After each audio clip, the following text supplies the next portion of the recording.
All right, so good evening. Good evening and welcome back to JPCE, Watchdog News Report. So this evening, global tensions on the brink, key developments in the march towards World War III.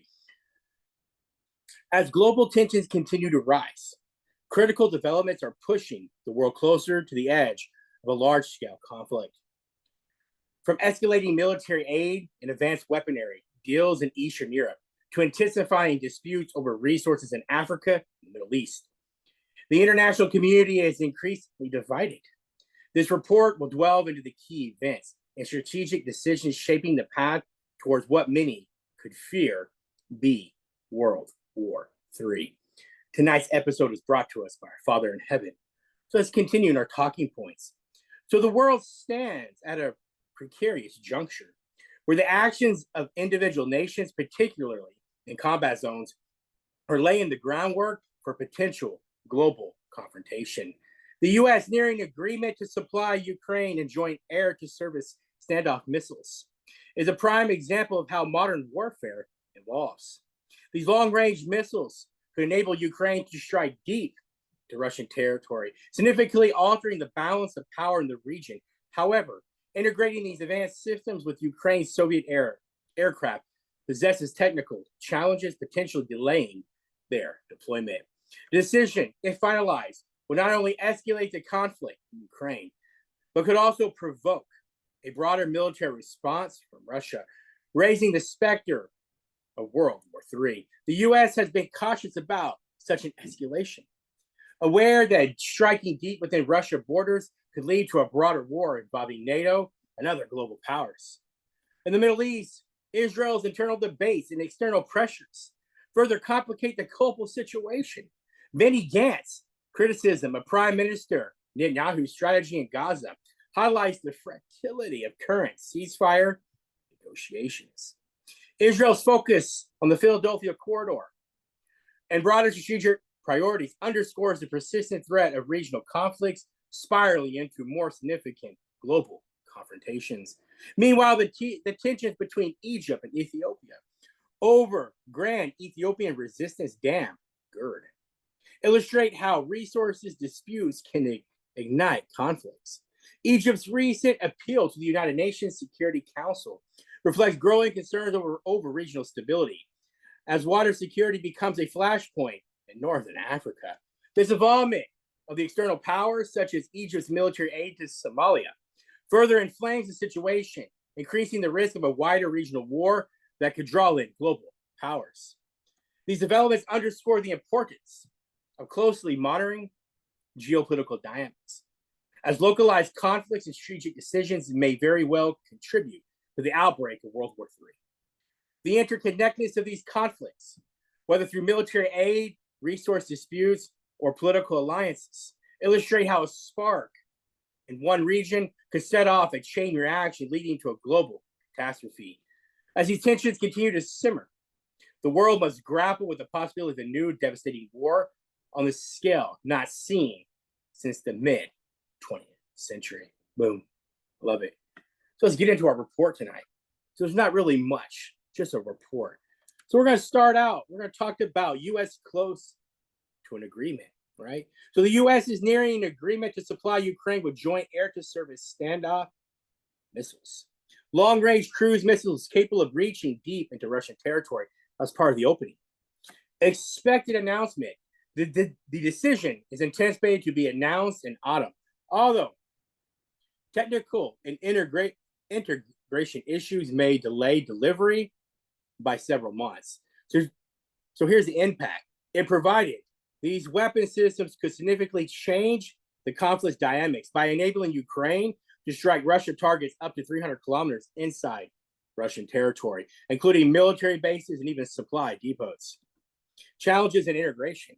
The Pentagon is working to integrate these missiles with Soviet aircraft and Ukraine's inventory, such as the MiG-29s and Su-27 jets, though this presents technical challenges.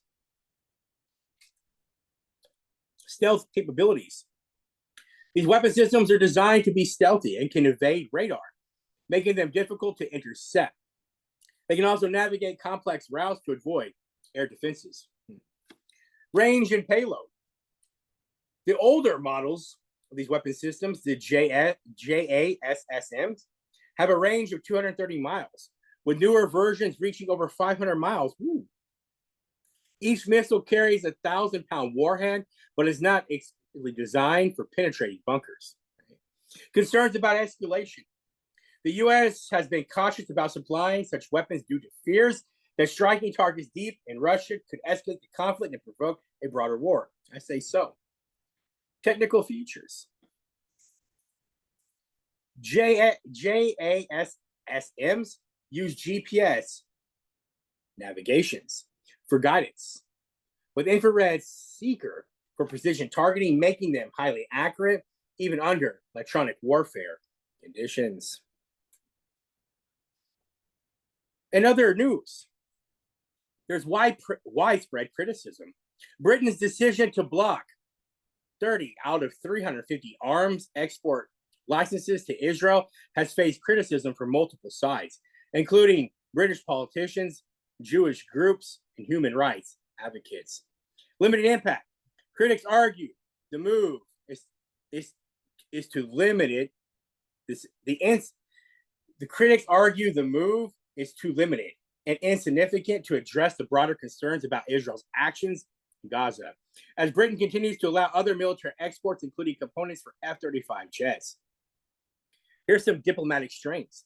The decision has caused tension between the UK, Israel, and Prime Minister Netanyahu, condemning the move as shameful, arguing it could encourage Hamas and other enemies to Israel.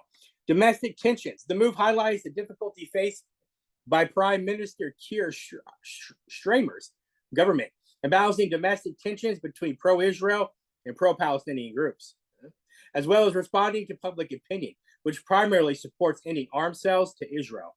Broader context.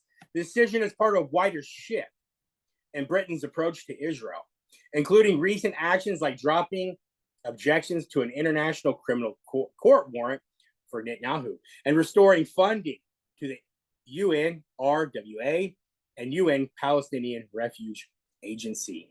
The U.S. So here are some international reactions. The U.S. privately warned Britain against suspending arms sales, fearing it could complicate efforts to broker a ceasefire in Gaza. The move is seen as potentially deepening Israel's diplomatic isolation. We're going to look at a video real quick. I'm going to share the screen over. All right, here we go. It's going to have to do with what we were just talking about. And I share over. Here we go. Oh, it's going to make me. Here we go. Right here. Licenses.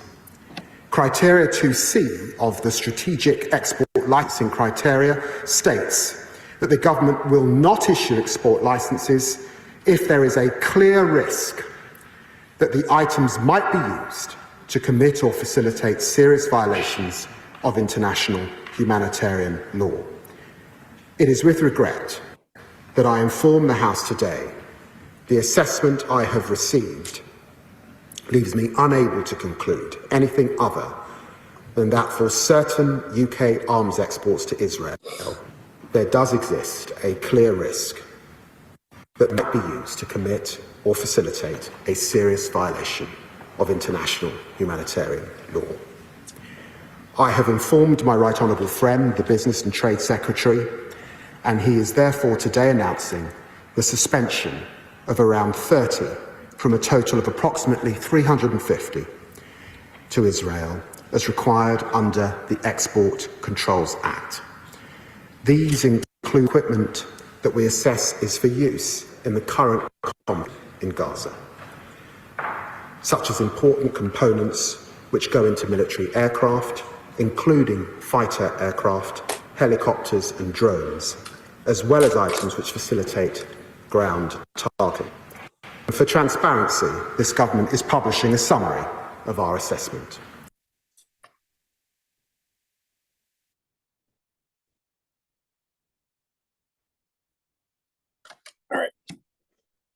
All right, so let's keep going on with the report. So in other news,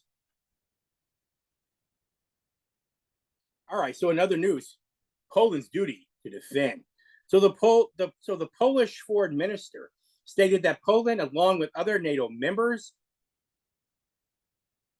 bordering Ukraine, they have a constitutional duty to defend its territory by shooting down Russian missiles and drones if they pose a threat, even if they are outside Polish airspace. This could cause trouble too if they start doubting Russian missiles. So self-defense justification.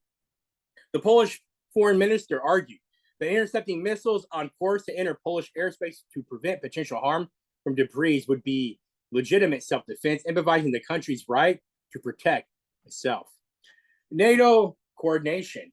The Polish defense minister highlighted that Poland would not take such actions without NATO's approval, acknowledging the alliance concerns about escalating the conflict with Russia.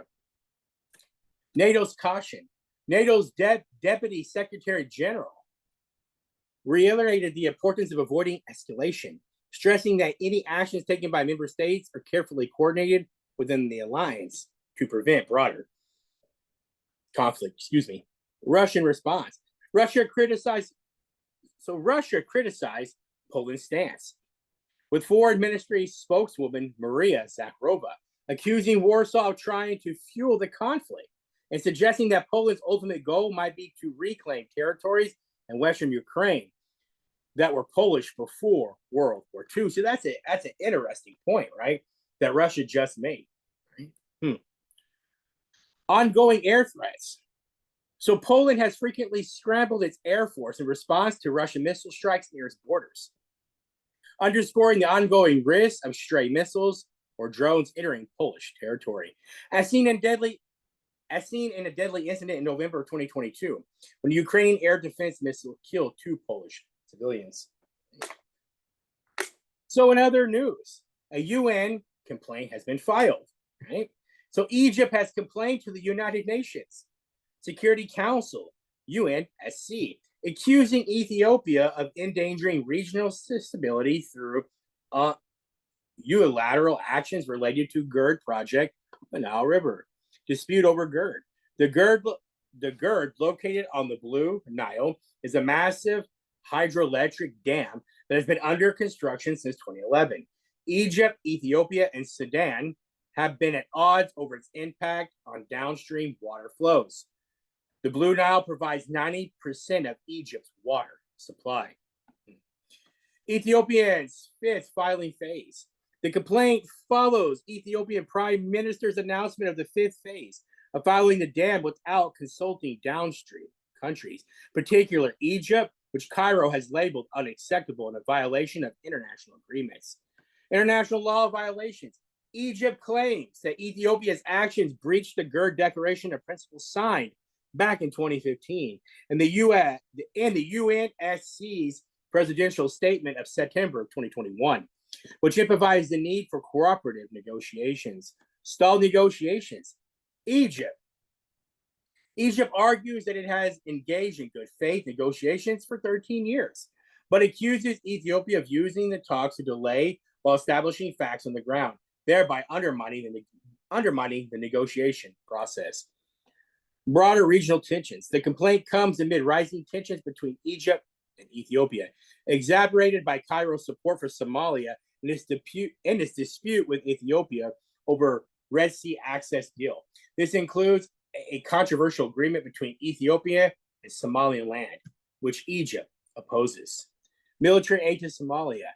Egypt has recently provided military aid to Somalia for the first time in over 40 years. Following a defense agreement, this signal increased regional tensions and Egypt's commitment to opposing what it views as Ethiopian provocations. And as we get ready to close out our report tonight, we're going to end by talking a little about Israel. So there's been some criticism of Netanyahu. So Benny Gantz, a former general and chief of staff, criticizes Prime Minister Netanyahu's stance on keeping Israeli troops in the Philadelphia corridor along the southern Gaza border, arguing that it's unnecessary for security and shouldn't be a reason to delay a deal to bring back hostages from Gaza. The Philadelphia corridor debate.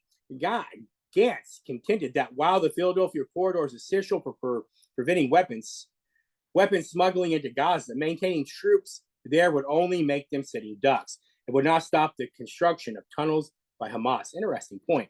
Hostage negotiations. The ongoing debate over the Philadelphia corridor has been a significant obstacle. Securing a deal to end the fighting in Gaza and to free the 101 Israeli hostages still held by Hamas.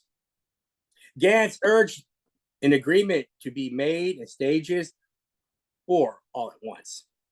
Strategic priorities. Gantz argued that Israel should focus on significant strategic threats, such as Iran, and criticized Netanyahu for not promoting a plan to block Hamas tunnels.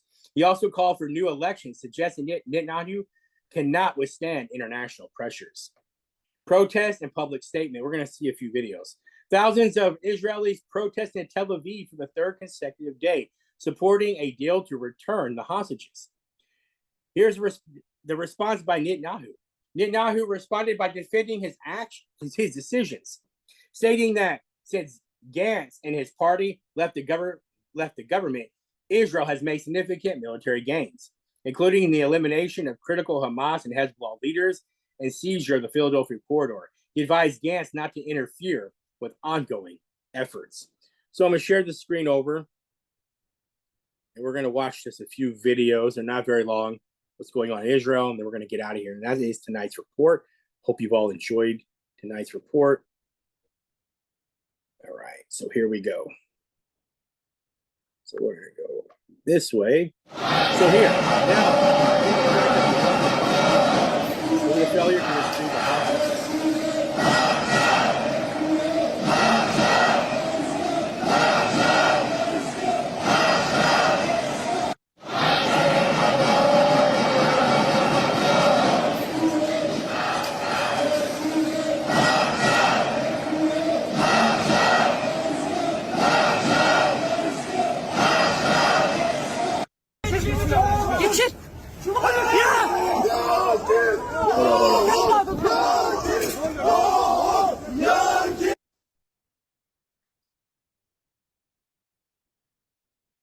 Here's another one. Protests in Tel Aviv.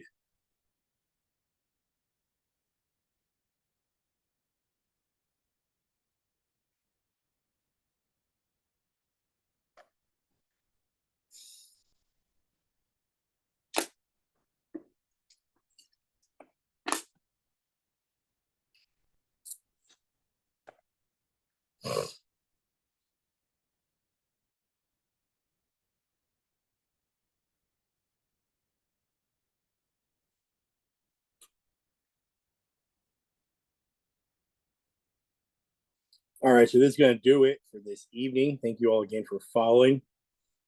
So as I check the time, right. So that's this evening's report. Hope you all enjoyed it. Right. Have a blessed evening. Here's a really quick blessing. May the Lord bless you and keep you. The Lord make his face shine upon you and be merciful to you. The Lord lift up his countenance on you, give you peace. In the name of the Father, Son, the Spirit, now and forever. Amen. All right. We depart in peace. All right, guys. Have a good evening. Thank you all so much. Depart in peace in the name of the Lord. Thank you for the love and support. Hope you enjoyed this report. JPCE, Watchdog News. I'm out.